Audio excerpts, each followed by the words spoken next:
What's going on, my fellow Kino Lord? So last night I went to an early access screening for In a Violent Nature, which is written and directed by Chris Nash. I was going to review this last night, but by the time I actually had the time to review it and talk about it, it was really late. I was incredibly exhausted, and I didn't want to give y'all like a low dick energy review for the movie because I don't think it deserved that. But now it's the next day. I have a lot more energy, and I have awoken like the slasher villain in this movie, and I can't wait to talk about it. So, In a Violent Nature is a film that I heard about this movie at least like 3 or 4 months before its release, because once I caught whiff of what this was, it just immediately had my intrigue, which is basically the way that the director at least described it was, it's a slasher movie, but solely through the perspective of the slasher the entire film. So we follow the slasher villain throughout the entire movie, instead of having like your conventional slasher movie where you have heavy concentration on the characters in the movie and then the slasher kind of comes in and out. And I just thought that was a creative little spin on the genre. And in terms of what the director has said in terms of his filmmaking influences, he mentioned Gus Van Sant and Terrence Malick, and I was just like, this is gonna be a weird little art house approach to the slasher genre, and I was all here for it. So after watching it, yeah, it's pretty good. I dug it quite a bit. I dug it. Of course, that kind of like, art house style where we're following the slasher the entire film, and also just the way that it's presented as well. Like it's very minimal with it. Like a lot of the movie is like, over the shoulder shots or like behind his body shots of him walking through the woods, walking towards his destination to one victim to the next kind of thing. And to me, that is what makes it special. And it makes it to where, I mean, this is not unique to the slasher genre, but it does kind of make it to where you are kind of in a way rooting for the slasher the entire movie. Like no matter how brutal he is, which by the way, I'll get to that later, but holy shit, the kills in this movie are fucking brutal. But yeah, it makes it to where like you kind of just can't wait till it gets to his next victim, which I think is part of the fun of the slasher genre. But you kind of feel it even more because you're like following him the whole time. You get like, a good chunk of his backstory, and you get like, you at least kind of understand like spiritually and demonically like where he is coming from, seeking vengeance in a way. And it's pretty subtle with it as well. But yeah, again, like it's that kind of like slow burn style to how we followed the villain the entire movie, or I guess you could call him the villain. He didn't really feel like a villain to me, but obviously loved the killer the entire film. It's the way that we follow him, the way that the film takes its time is what elevates the experience for me. And it was odd because the first kill that we get, I thought like the dialogue from the actual, character that gets killed, and just like the acting overall and just the dialogue exchanges were just like really bad. Like I was like, the acting's pretty bad. The dialogue is just like cheesy and terrible. And I was like, this is weird. But then like, as the film progressed, I started to realize that the approach to this movie is basically just kind of like, take any Friday the 13th movie. The approach to this movie is basically, what if we just follow Jason the entire time? And including all of the horrible character decisions, all of the horrible cheesy dialogue, and all of the horrible acting. Like, this is basically just kind of like putting you into the slow burn, this artsy way of conveying what if we followed Jason the entire time during one of the actual Friday the 13th movies. That's just the kind of way that I started picking up on what it was doing, because it runs into so many moments where the characters have horribly written dialogue, in my opinion, have horrible decision making and survival skills.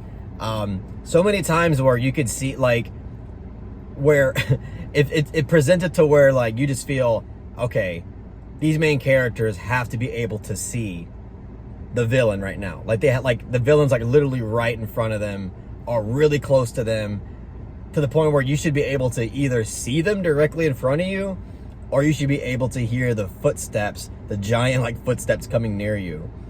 And I think that, again, like it was a little bit hard to adjust because it felt like there was a contrast in filmmaking, because again, the way that we follow, the way this film is presented, like aesthetically, in terms of style, it has a very, in my opinion, like elevated art house style to it. But when it comes to, you know, acting and dialogue and just overall like writing of the characters and story, it's very like what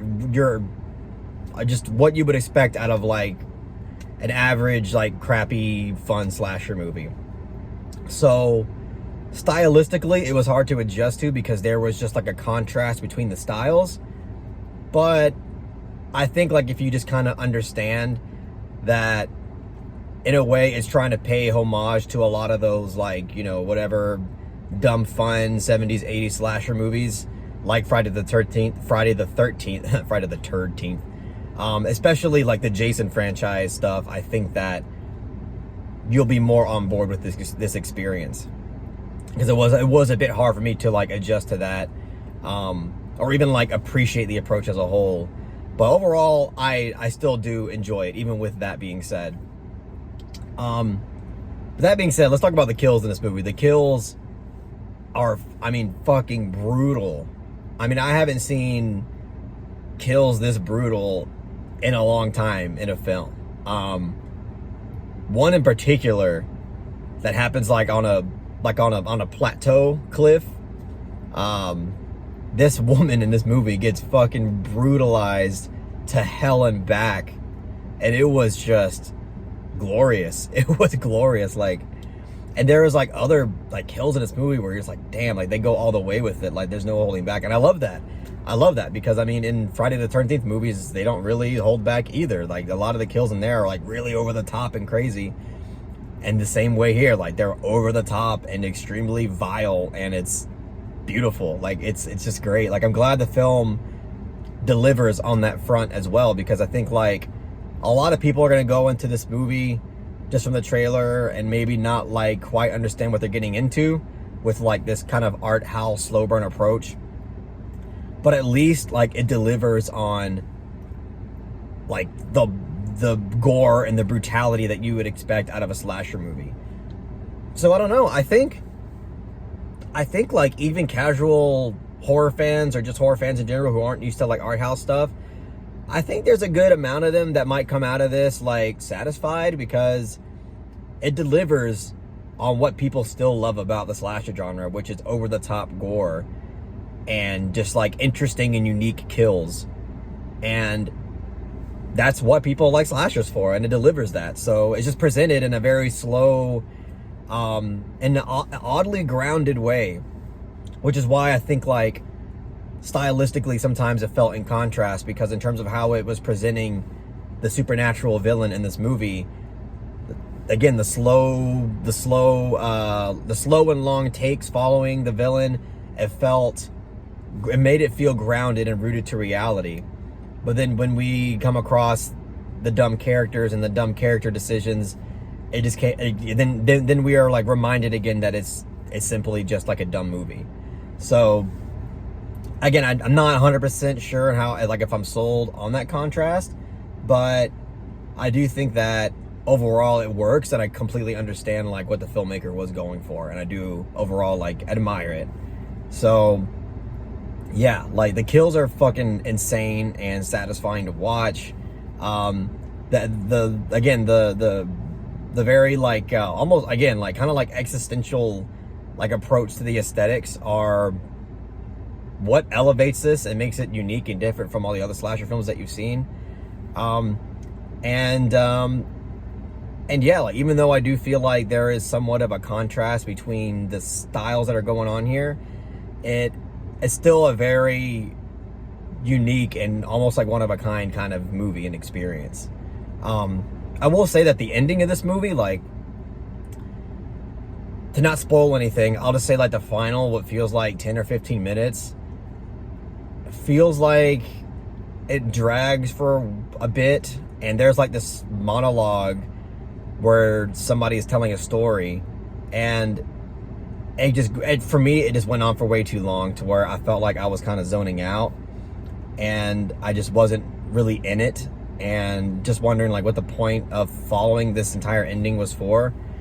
So I'm also kind of like on the fence of like with how the ending was presented, but it's hard to not at least appreciate and understand what he was going for, because once it like actually ended, and once the whole thing like brought everything together in conclusion, I just feel like I understood what he was trying to do. It's just, did it work all the way in terms of the ending? Like, I don't think it worked all the way for me, but I at least understand it.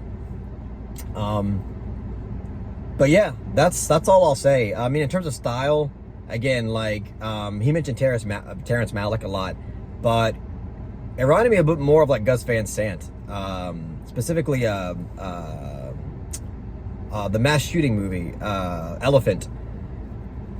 Reminded me a lot of that in terms of how we have like a lot of these behind the shoulder shots, behind the back shots of following these characters for a long period of time walking around.